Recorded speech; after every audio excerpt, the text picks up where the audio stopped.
Hey guys, how's it going? So we got the Corvette finished. It's got the supercharger on it now. It's tuned. Um, we didn't go too crazy with the tuning because I wanted to be able to keep this car a street car and not build a full-on race car. That wasn't really my goal. My goal was basically just to get a car that sounds good, that had a lot of power onto it, and it was basically one that I could just kind of take, whoever for a ride in it, my wife, my friends, whoever wanted to go for a ride in it, and just be able to just enjoy it. And it sounds great. The mechanic that built it, he did a lot of good things good to it, and it turned out fantastic. So what I'm going to do is I'm basically going to kind of show you guys a walk around the car and get some sound clips for you, and you guys can basically kind of see what we built here. So what we have is we have the LS3 block. When I was basically deciding that I wanted to do this, I had been doing a lot of searching on the forums, lots of videos on YouTube of people who had done this setup. And from what I gathered, you guys, the LS3 was the engine to get if you wanted to put a supercharger on. And that's exactly what I went after. So the main reason that I got the Grand Sport was because of the LS3 engine. I also wanted the wide body kit as well as the option to get a convertible, which I got.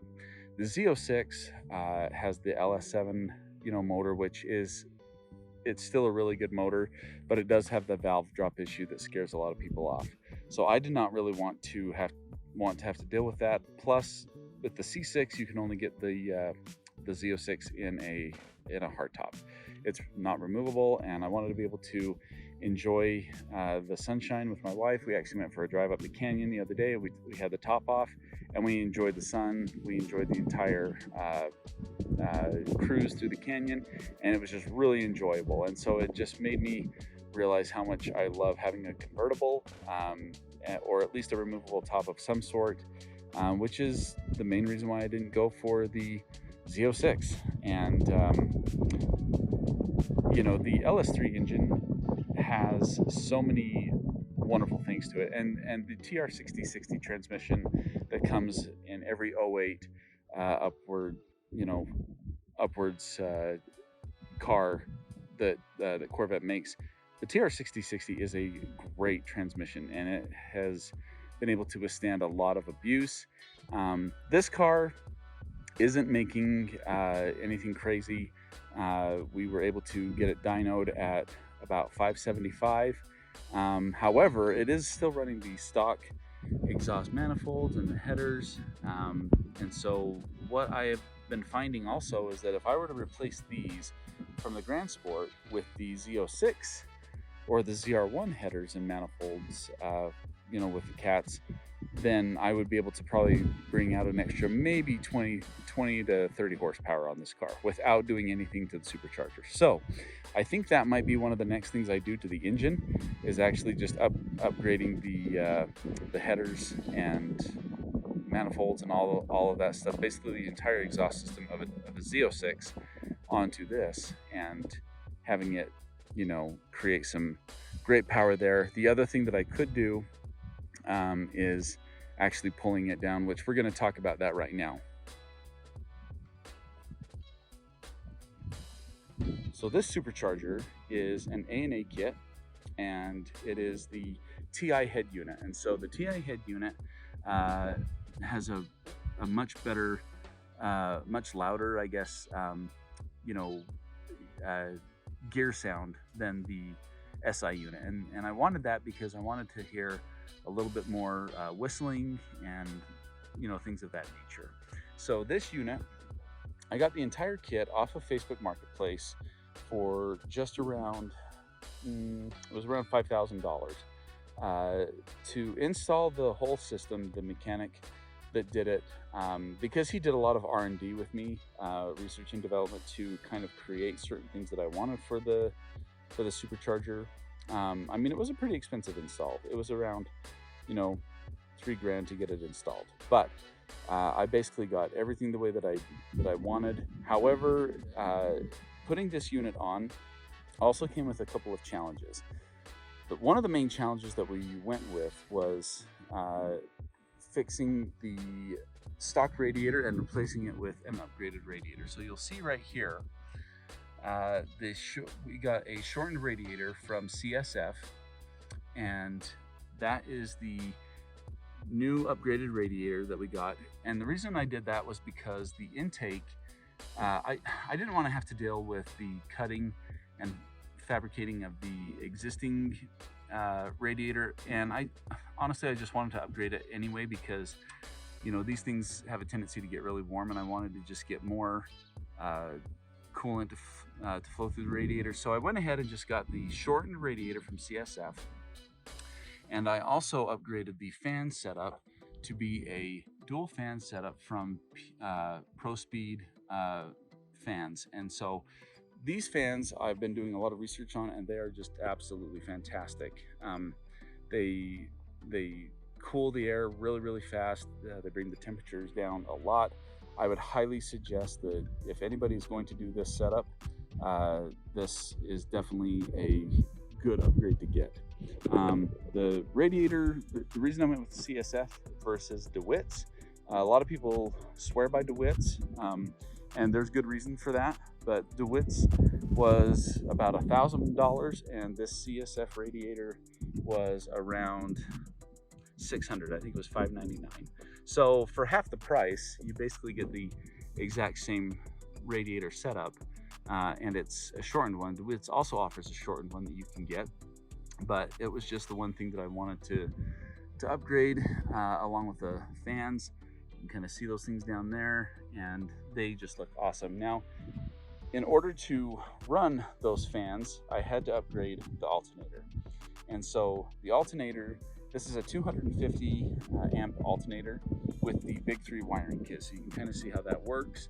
And we just ran the wiring all the way over to the battery, and just kind of across the manifolds, you know, the intake and all that stuff.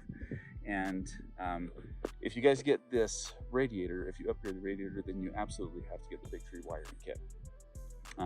It's absolutely essential when doing this system, and so just fork out the money for it. Go ahead and pay your mechanic to get it installed correctly, so that everything is wired as it should. And so those were the 3 main things that I wanted to upgrade. The other thing that I wanted to upgrade, you can't really see, but it's in there. It is the harmonic balancer. So when I first got this car, it really hadn't been driven a whole lot. It had 50,000 miles on it. It's got about 56 now. So when I first bought this car, the harmonic balancer was one of the first things that I wanted to get changed. The reason why is because those things just have a tendency to wobble, and if you're not watching them or you're not careful, then they can, you know, tend to wobble out when you're not even paying attention.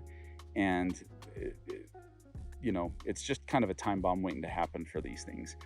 So the very first thing that I did when I got this whole kit, I ordered a Summit Racing harmonic balancer. You'll have to look at the website and see which you know, one works for your car model. And so the harmonic balancer was one of the first things I wanted to get installed, because if you get a upgraded one, the one I got was from Summit Racing. If you get that one, then from all the people that I've looked at on the forums and other mechanics that sell these things, they really won't go bad. You know, there might be a few that maybe fail or whatever, but these things in general are very good harmonic balancers. So that was the main upgrade that I wanted to get, along with the fans, the radiator, and the alternator. So when you guys are looking to do this project, if you want to do it, and this is one of the reasons why I wanted to do this video after the install has happened, is because I wanted you guys to know what I had to deal with, what I went through to get my unit installed, and it looks just perfect. It turned out so great, and the mechanic did such a great job doing that. So even though my unit cost you know, and you can find deals on Facebook. You know, I'm not saying that there's not ones out there, but you definitely want to be careful of scams. You want to FaceTime people, have them show you the kit if you're going to get it for them. That's what I did. And, you know, before you send them the money. And even still, it was kind of a sketch operation because I just wanted to make sure that I got what I was paying for. And thankfully I was. So now one of the main issues that I recently ran into was right through here. You can kind of see that there's a gap right here between the shortened radiator and the top shroud. What happens is when the air is coming in through the front grille or even through the bottom, that air just kind of goes up and over the radiator. There's nothing to stop it there. And so even though you have an upgraded radiator, you are still going to have issues with closing the air off. So what I actually did is I fabricated some air barriers right here, and I basically just used a 2-inch piece of rigid insulation foam, and I wrapped it in basically dryer vent tape is what it is. And then I bought some spark plug heat shielding, kind of similar to what is being shown right here. That shielding right there is what is on the bottom between the foam and the radiator itself to help disperse the heat. So now, you know, I basically had to measure how long it is from here over to here, and that is 1 brick that is made. So now any air that comes up through the bottom to the radiator will now be blocked here and be forced through the radiator. And so I did that on this side, and I did that over here. So it's actually a good fix to keep that air from coming up. And I know that it kind of, you know, it still kind of leaves some areas right here to be done, but you know, when you're running this kind of a setup, you're not going to be able to get everything perfect. So, but I got it as best as I could. I do plan on switching out the coolant. The Dex Cool is what the GM engineers recommend for the stock radiator, but I'm actually going to go with some Mishimoto's liquid chill coolant, as well as some VP Racing coolant additive to kind of help keep this thing really cool in the summertime. So I mean, you guys can kind of see, you know, here in Utah right now, it's very hot, it's very warm, lots of upper 90 degree, 100 degree days. So I'm going to, you know, I've done a lot of research with the liquid chill. It seems to be a very good radiator coolant, so I'm going to use that, as well as the VP Racing additive that will help keep this radiator running cool and everything else. So yeah, that's basically what we got done, and the unit just absolutely looks amazing. The guy did such a great job installing it. The tuners did a great job, and it really came out to be a dream build for me. One of the things that we could do is, right now it's running a 3.8 pulley. We could pulley that down. The tuner talked to me about possibly running that down to a 3.6. And I think if we did that, plus run the Z06 exhaust with the headers, I think we could absolutely easily get close to 620. So I may do that.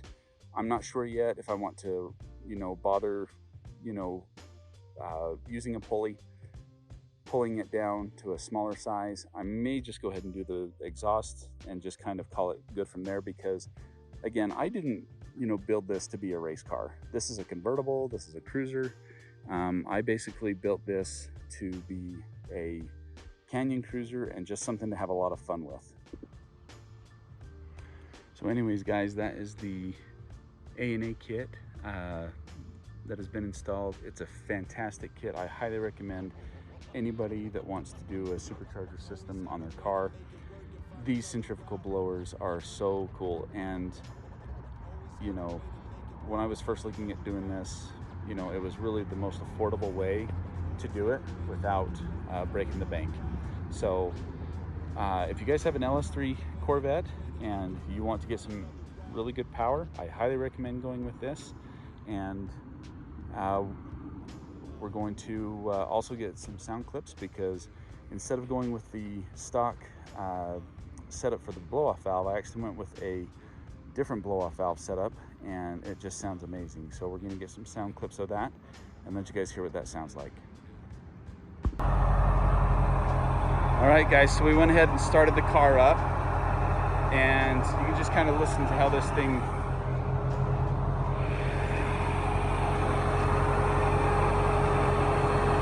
gonna hear that thing hum, and just the kind of sound effects that it makes. This unit is really the one that I wanted, and I got lucky when I found it on Facebook that it was the exact setup that I already wanted. It's the TI unit, the V3 unit, and it just sounds awesome.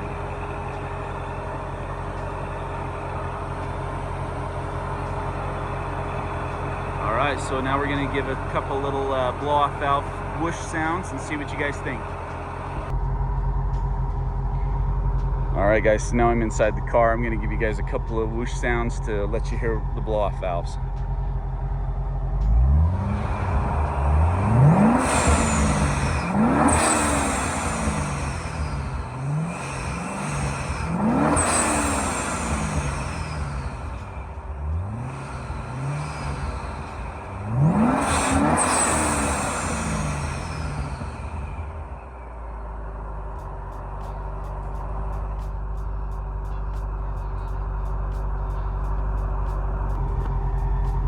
All right, guys, that is my setup for the A&A kit.